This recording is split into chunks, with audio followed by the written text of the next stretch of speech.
할렐루야. 벌써 12월이 되었습니다. 제가 아마 다음 주가 되면 저희가 이제 이 반석중앙교회 이제 딱 1년 되는 날일 텐데 시간이 어떻게 흘러갔는지를 모르겠습니다. 정말 제가 아직도 기억이 나는 게 제 작년 한 이맘때 겨울을 보낼 때쯤에 나 왜 이렇게 자도 피곤하냐 막 이 생각을 했었거든요. 근데 요즘에는 그런 생각을 잘 안 해요. 그냥 이렇게 딱 누우면 바로 잠들었다가 새벽 예배 일어날 때쯤 기가 막히게 일어납니다. 그러니까 제가 1년 동안 적응도 좀 많이 했고 그때는 정말 많이 긴장했구나라는 생각도 좀 많이 들고요. 그러면서 참 많이 배우고 많이 훈련받은 것 같습니다. 그래서 시간이 딱 되돌아보니까 모든 것이 참 은혜였다라는 생각이 듭니다. 우리 앞뒤자분들과 함께 참 인사하겠습니다. 모든 것이 은혜였습니다. 오늘 이 에베소서의 말씀을 갖고 우리가 좀 함께 나누려고 합니다. 이 에베소서는 이 사도 바울의 어떤 왕관이라고 이야기해서 어떤 사도 바울의 신학의 진수라고 여겨지는 책입니다. 그래서 이 사도 바울의 교회론이, 그러니까 기독교가 이야기하는 또 성경이 이야기하는 교회가 쓰여진 책이 바로 이 에베소서입니다.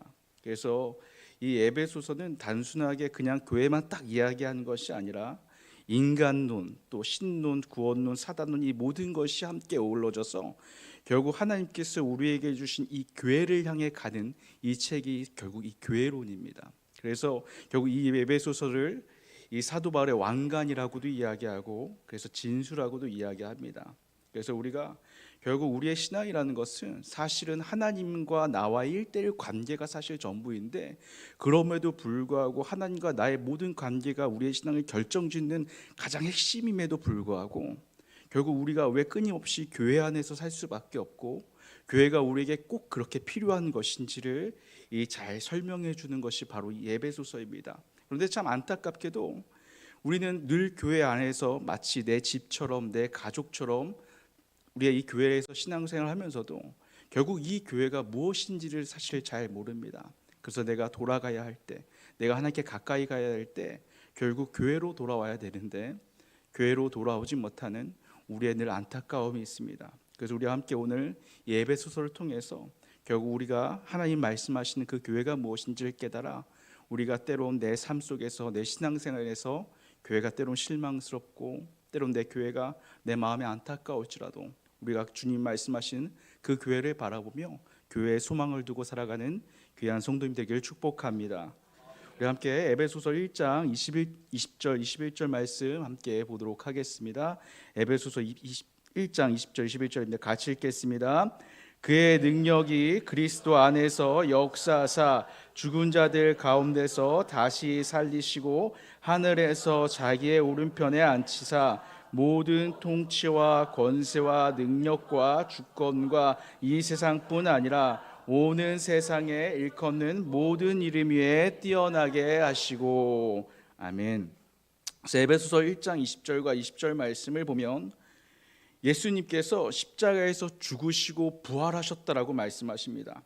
그런데 이 죽음과 부활이 끝이 아니라 예수님께서 하늘에서 자기의 오른편에 앉히사 결국 모든 통치와 권세와 능력과 주권과 이 세상뿐만 아니라 오는 세상에 일컫는 모든 이름 위에 뛰어나게 하셨다라고 말씀하고 있습니다. 이것은 결국 예수 그리스도께서 우리의 십자가의 구속사, 결국 우리를 죽으시고 부활하시고 우리의 모든 죄를 깨끗하게 하신 것뿐만 아니라 결국 예수님께서 우리 심판자의 자리에 앉으셔서 예수님께서 우리를 위해 우리의 예배의 대상이 되시고 우리의 신앙의 대상이 되셨음을 이야기하는 것입니다. 그래서 우리는 단순하게 예수님이 우리의 삶의 모범이 되셨어, 때론 예수님 우리의 삶에 완전한 인간으로 오셨을 뿐만 아니라 사실 우리가 이 크리스마스 특히 이 대림절 기간 속에서 우리는 끊임없이 더욱더 예수님을 우리의 예배의 대상으로 신앙의 대상으로 끊임없이 하나님을 예수님을 섬기며 주님을 찬양해야 될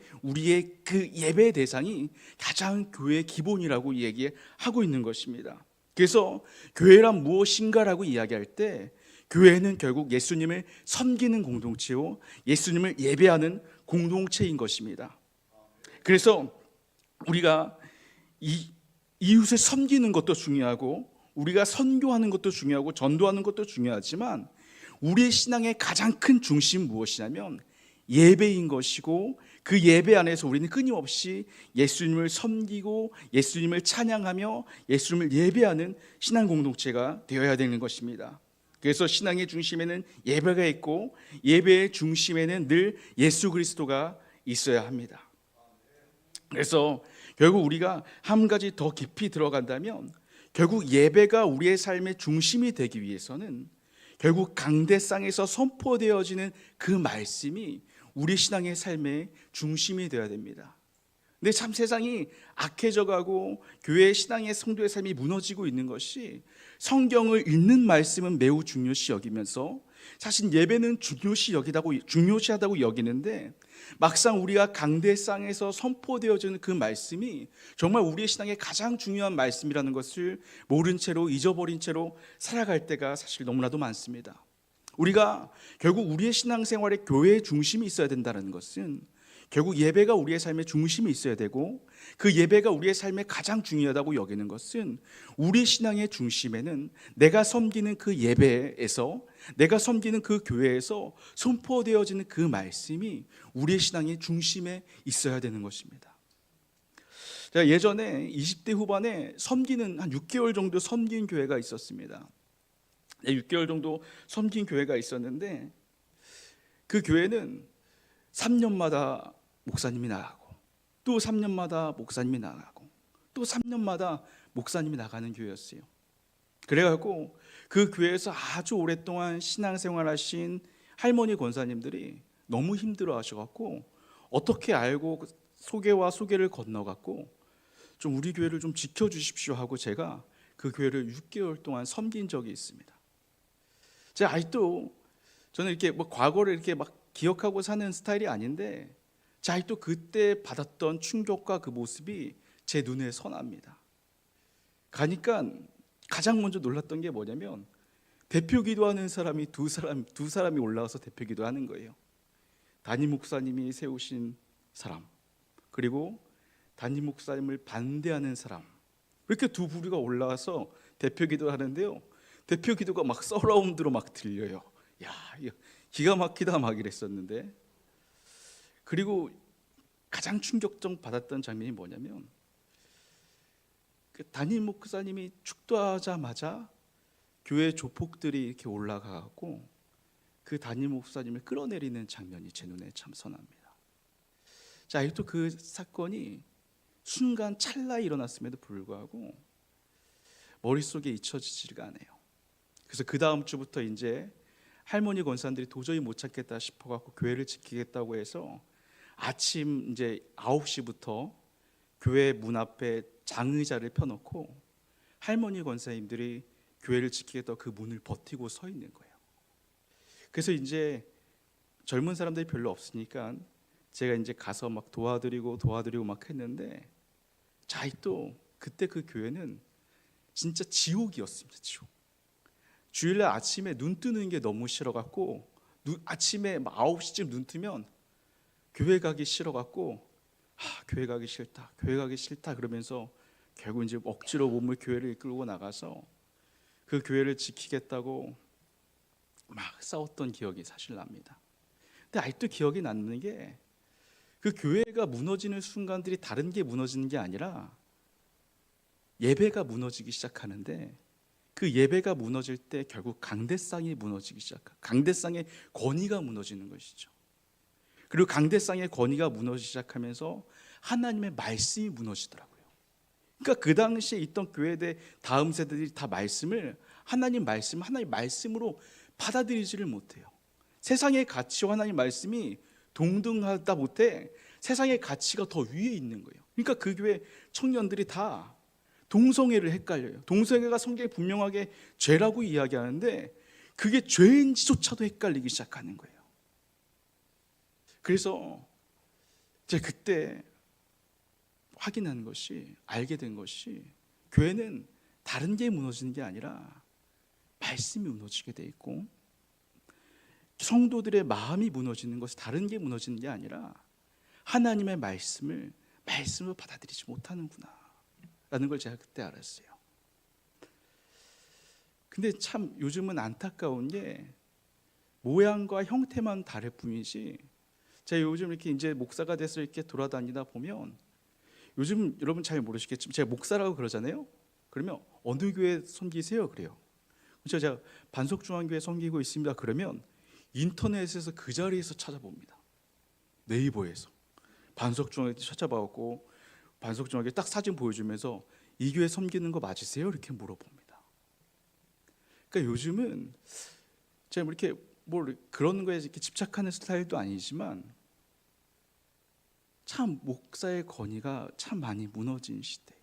근데 뭐 무너질 수 있다고 하지만 결국 이 시대가 얼마나 무너졌는지를 보면 결국 하나님의 말씀이 말씀처럼 되지 않는 이 세상이 참 안타까운 것 같습니다.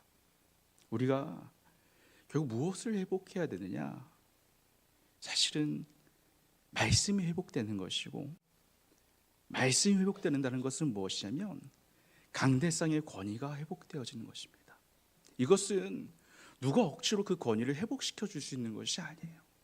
우리가 끊임없이 지난주도 그런 말씀을 얘기했지만 착하고 좋은 밭은 결국 그 말씀으로 듣고 지키고 인내하며 결실을 맺는 자의 몫인 것입니다.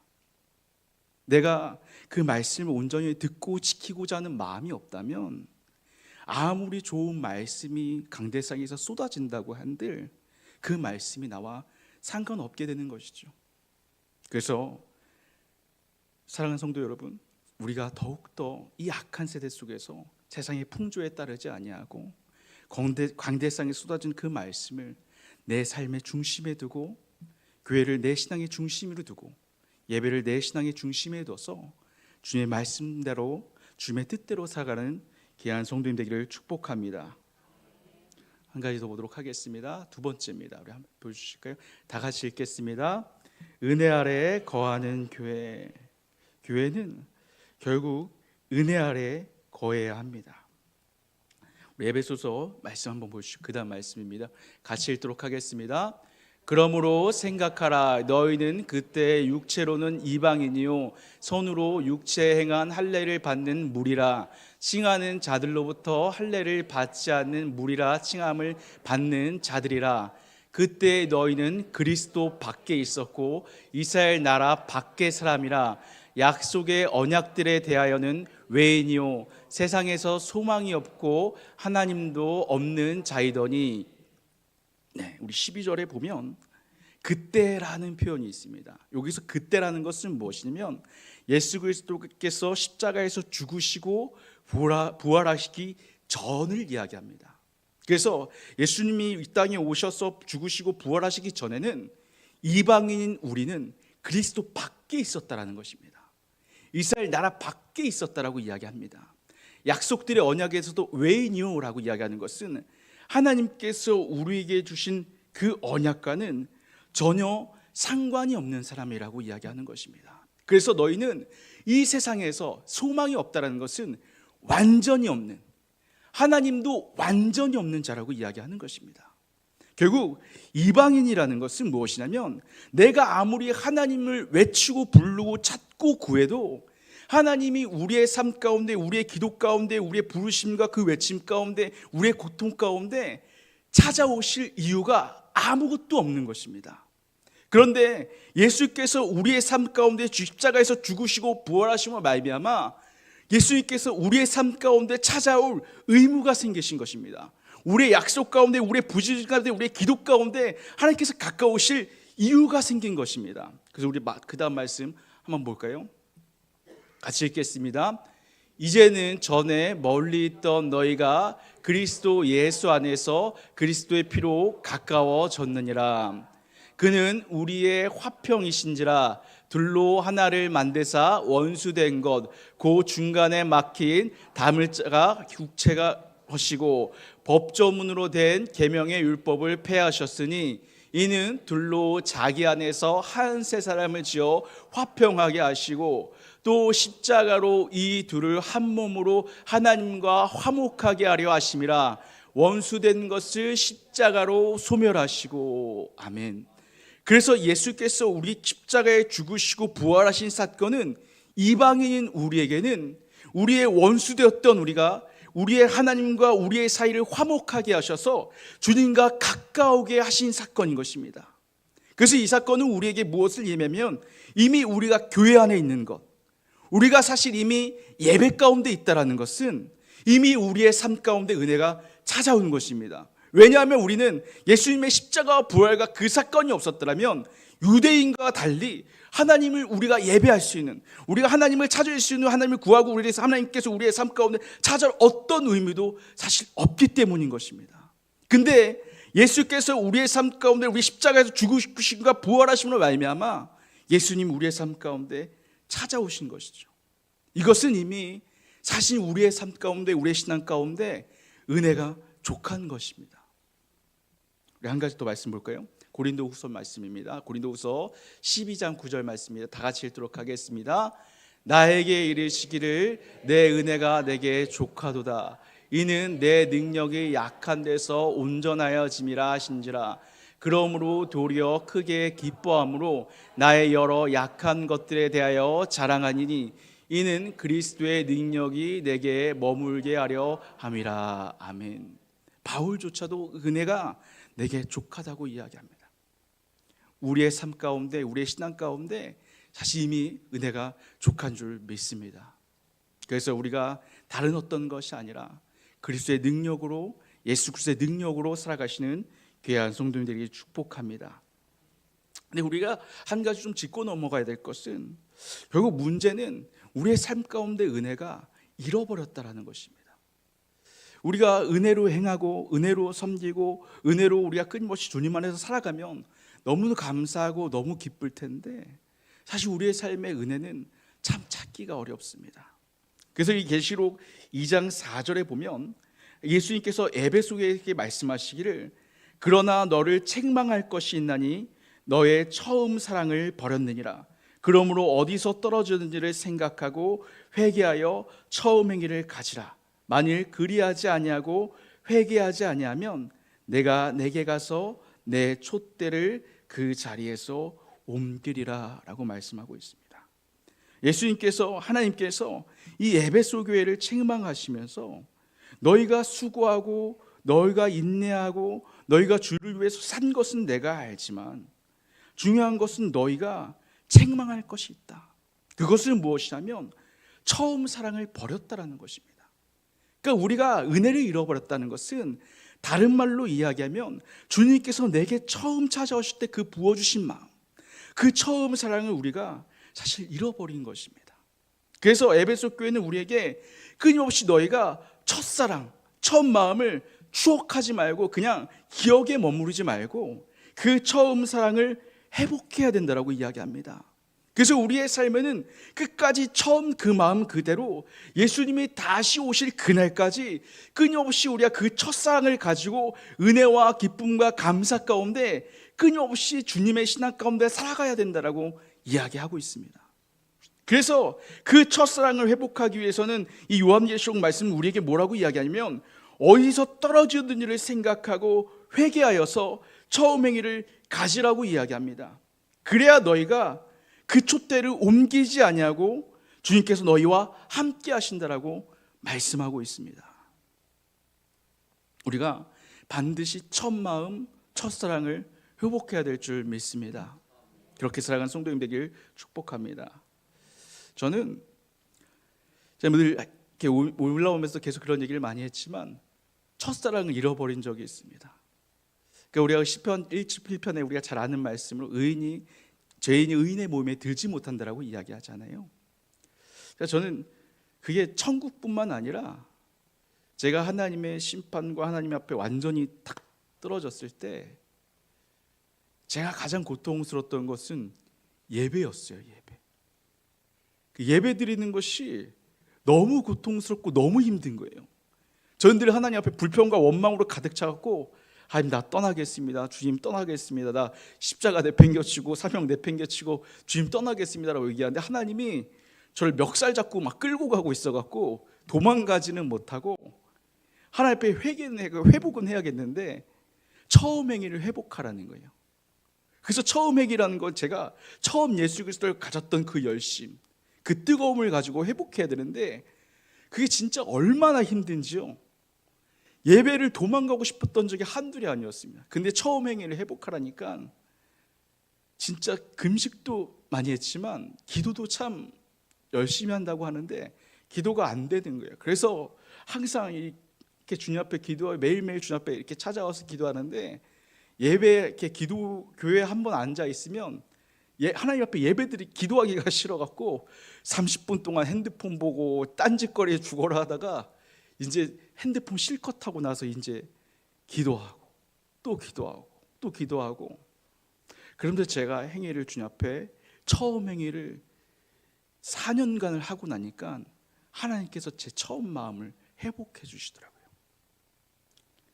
우리가 누구나 사실은 하나님을 처음 만났을 때 그 열심이 있지만 결국 그 열심으로 돌아가야 합니다. 주님을 뜨겁게 사랑했던 마음, 주님을 뜨겁게 예배했던 마음, 주님 앞에 뜨겁게 기도했던 마음, 그 주님을 향한 그 사랑하는 마음이 있어야 주님이 오실 그날 우리가 주님 앞에 거룩한 신부로 살아갈 수 있는 것입니다.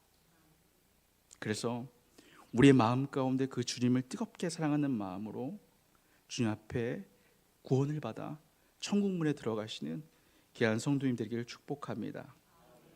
우리 세 번째입니다. 우리 함께 같이 읽도록 하겠습니다. 성령이 거하는 교회. 결국 교회는 이 에베소서가 이야기하는 것은 성령이 거해야 하는 교회가 되어야 된다라고 이야기하고 있습니다.